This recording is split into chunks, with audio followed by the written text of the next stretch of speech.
Salut, aujourd'hui on se retrouve pour parler du backstand Titan Grinder Top Pro. C'est un backstand de la marque Titan Grinder. Donc Titan Grinder est un fabricant italien de backstand. Et ici on est sur le modèle Top Pro. Chez Titan Grinder il existe plusieurs gammes, donc allant du backstand simple sans vitesse.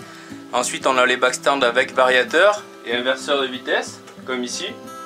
Et dans cette gamme-là, on a encore différentes étapes jusqu'au Top Pro. Donc moi j'ai pris le modèle professionnel puisque je suis maintenant coutelier. Donc vous pouvez me passer commande. Je vous mettrai un petit lien de mon Facebook Pro dans la description ainsi qu'un mail. Et voici ma carte de visite. Donc si vous êtes intéressé, contactez-moi. La principale différence qu'il va y avoir entre les différentes gammes, ça va être, comme je vous l'ai dit ici, le variateur de vitesse. Donc sur les modèles plus petits, on aura simplement une seule vitesse, juste un marche et arrêt, et on ne pourra pas contrôler. Alors qu'ici on va pouvoir contrôler les vitesses au tour minute près. Donc on peut le contrôler avant même d'allumer la machine. Donc ici on a le bouton, le gros bouton général de marche et arrêt. On peut voir que ça va s'arrêter. Et ensuite, une fois qu'on vient le mettre en route, on va pouvoir choisir la vitesse directement, ou alors il va être possible de la changer pendant que le backstand est en train de tourner également. Donc ici on vient allumer et on va pouvoir choisir directement sa vitesse, donc en appuyant vers le haut ou vers le bas. Donc ici on est en tour minute, 2576, etc. Le backstand peut monter au maximum jusqu'à 2800 tours minute. Voilà, donc je suis vraiment au maxi. Donc ça va être vraiment très intéressant d'avoir ce variateur de vitesse si on travaille par exemple sur du bois, sur du métal, ou alors qu'on veut y passer la frotte, qu'on verra un petit peu plus tard. C'est toujours intéressant de venir changer sa vitesse. Et autre particularité qu'on va avoir, qu'on va retrouver tout à l'heure, c'est qu'avec ce bouton là, on va pouvoir complètement changer le sens. Donc le sens de rotation normale, c'est celui-ci, et on peut venir l'inverser pour tourner à l'envers. Ça va être très utile notamment pour venir affûter ou créer le fil de son couteau.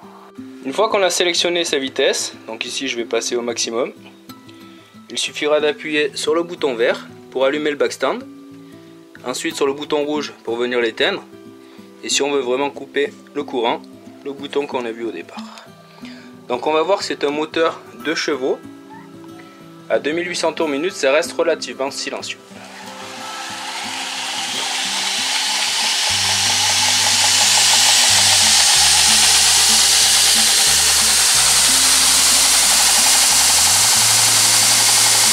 Voilà, donc là je suis au maximum. Et ça peut paraître bruyant à la caméra, mais ça fait beaucoup moins de bruit que la petite ponceuse que j'avais avant. Et ici on va pouvoir, en cours de route, venir descendre les tours minutes ou les monter selon le besoin.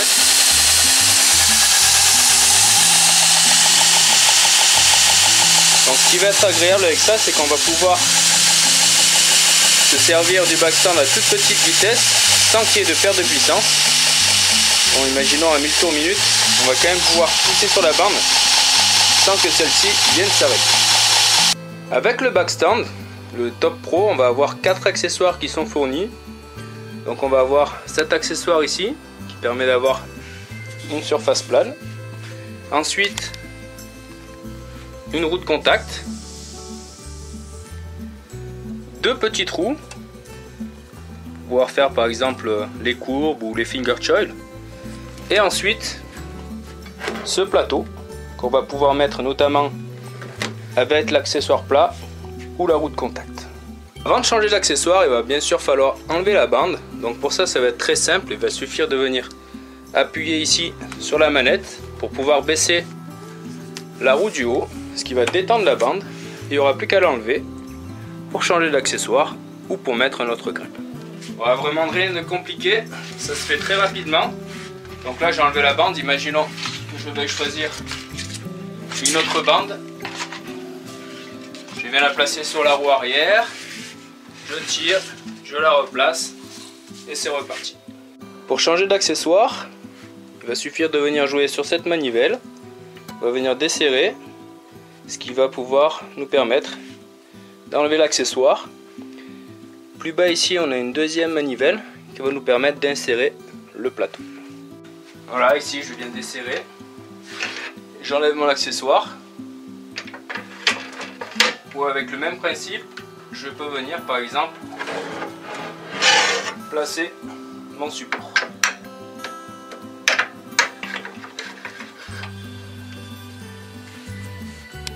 Le moteur est un moteur 2 chevaux, dont voici les caractéristiques techniques.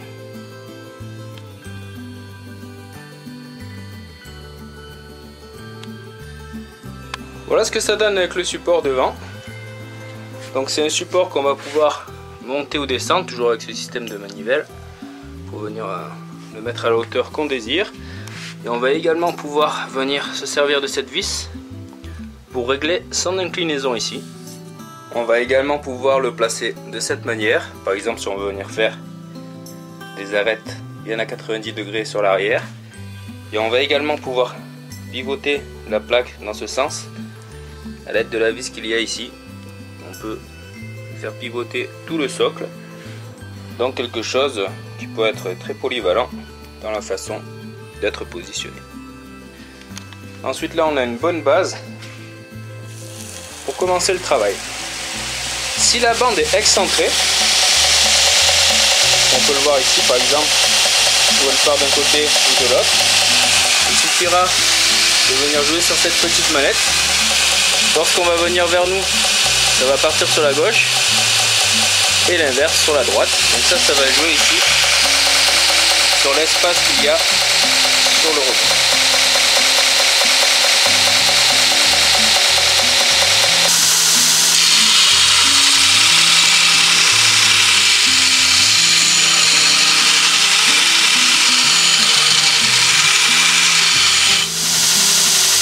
Alors en quelques secondes, je suis venu arrondir ici. Je vais essayer un petit peu ici de casser l'angle pour faire quelque chose de plus plat.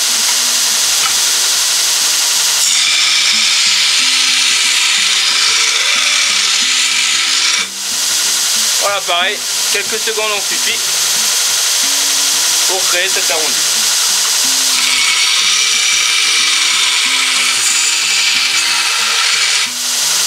Voilà une autre possibilité des accessoires fournis avec, donc la route de contact qui va être très utile par exemple pour venir détourer des couteaux ou encore faire des émoutures creuses. Donc là c'est avec le même principe, on peut ou ne pas se servir de la plaque et on va pouvoir appuyer. Il y a un contact assez doux dessous avec le caoutchouc.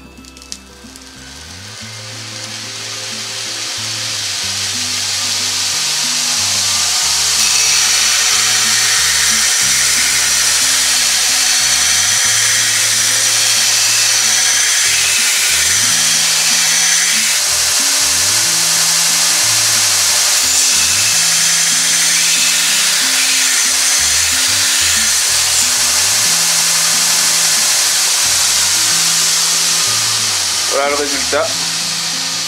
On va voir quelque chose avec le contact un petit peu plus doux que la pièce métallique de tout à l'heure. Donc c'est vraiment très agréable pour venir détourer par exemple nos lames. Pour la pièce verticale, on a ce petit rajout qu'on peut ou ne pas coller. Donc moi je ne l'ai pas mis, je préférais le contact assez brut de l'acier. Mais c'est quelque chose qu'on peut mettre pour avoir un contact un petit peu plus doux sur la pièce verticale qu'on a vue tout à l'heure. Dans nos accessoires fournis toujours, on va avoir ce bras où on va avoir deux roulettes, donc une plus grosse et une plus petite, autrement le principe est exactement le même. Donc tout est sous roulement à billes. Des deux côtés, ça va nous permettre de venir travailler sur les courbes. Donc on va avoir un petit peu toujours dans ma plaque ici ce qu'on va pouvoir faire par exemple au niveau de ce creux. Donc si je veux venir casser les angles, si je veux venir donner la forme par exemple d'un manche, donc ça je m'en sers souvent sous le dessous des manches où il y a des courbes. pour venir m'adapter plus facilement avec la grosse roue ou la petite. Donc on va voir un petit peu ce que ça donne.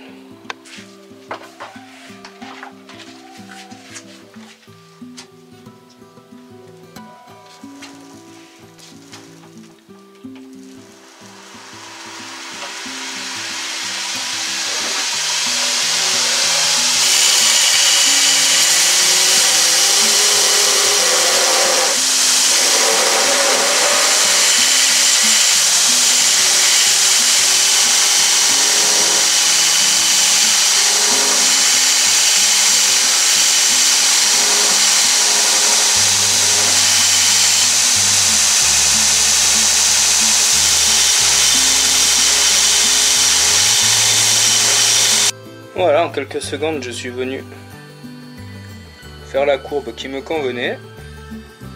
Donc j'étais parti d'un arrondi, mais j'aurais très bien pu partir de n'importe quelle portion.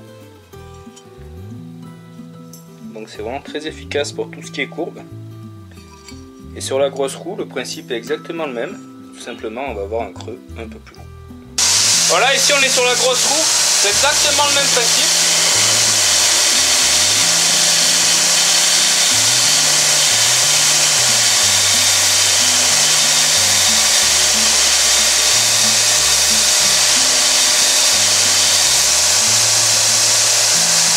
Très efficace.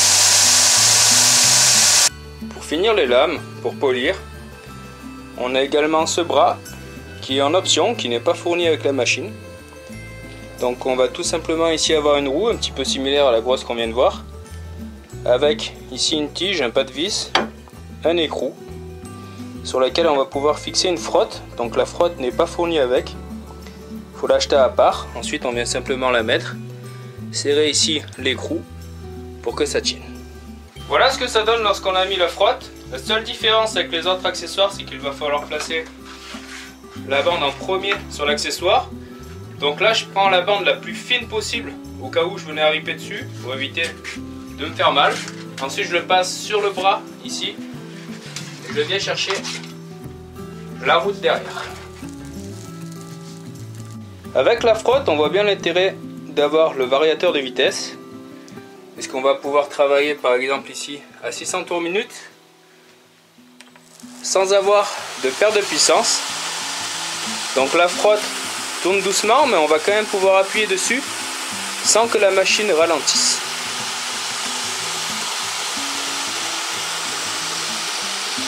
Comme évoqué en début de vidéo, ce qui va être intéressant avec la machine, c'est qu'on va pouvoir changer de sens au niveau de la bande.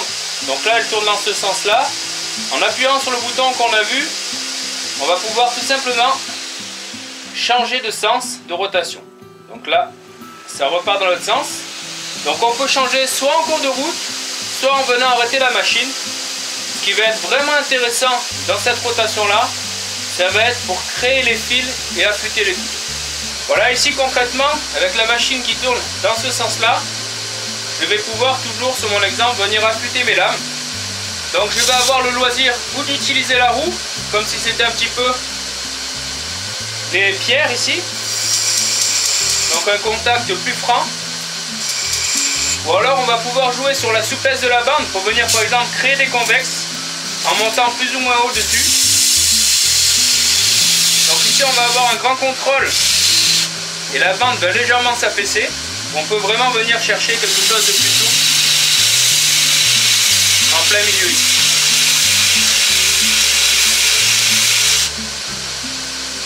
Donc là, je suis venu créer un biseau. On peut imaginer que ce soit la première partie du fil que je cherche à créer. Voilà, toujours en cours de route, je peux venir inverser de nouveau le sens. En appuyant ici, ça repart dans l'autre sens. Et ça garde en mémoire, c'est-à-dire que si je viens régler la machine pour créer des fils et qu'entre temps je l'arrête et que je reprends, elle repartira dans le dernier sens où je l'ai laissé. Pour arrêter tout simplement le bouton rouge. Imaginons que je coupe complètement le courant. Lorsque je vais rallumer, la machine tournera toujours dans le même sens. voilà, la machine s'arrête. Je la remets en route. Je relance. Et elle repart toujours dans le même sens. Le dernier dans lequel je l'arrête. En cas de souci où il faille éteindre la machine immédiatement, elle est équipée ici d'un bouton de sécurité. Donc il suffit de venir donner une pression dessus pour tout arrêter instantanément. Voilà, la machine s'arrête. On n'a pas eu besoin de venir chercher le petit bouton. Elle s'est coupée comme si j'avais appuyé sur le bouton rouge, puis que j'étais venu éteindre ici avec le bouton off. Donc là, plus rien ne fonctionne.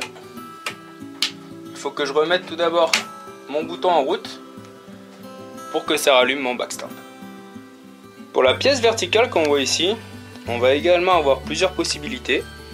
On va pouvoir l'incliner ici, donc en dévissant, on va pouvoir l'incliner comme ça.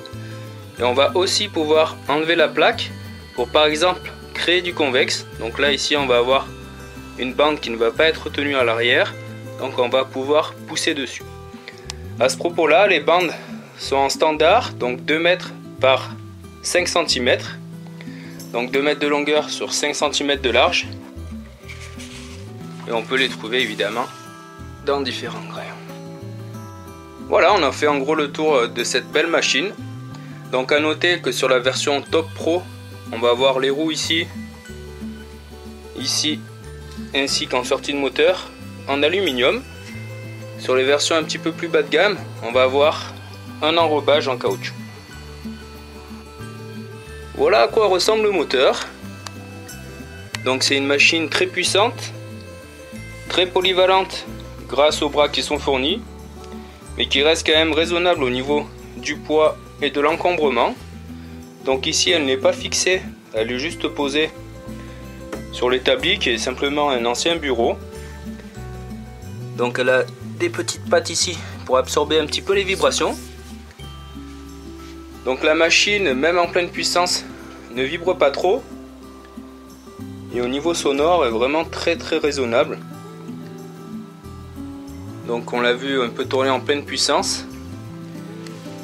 Mais par exemple lorsque je simulais l'affûtage sur la fin, on était dans les 1000-1100 tours minute et on peut voir vraiment que ça reste bien silencieux. Voilà au final un backstand très intéressant, très polyvalent grâce à ses différentes options, ses différents bras, son variateur et inverseur de vitesse, quelque chose qui va nous permettre de travailler en toute quiétude. Bon, je vous laisse, moi j'ai du travail à finir, merci et à bientôt.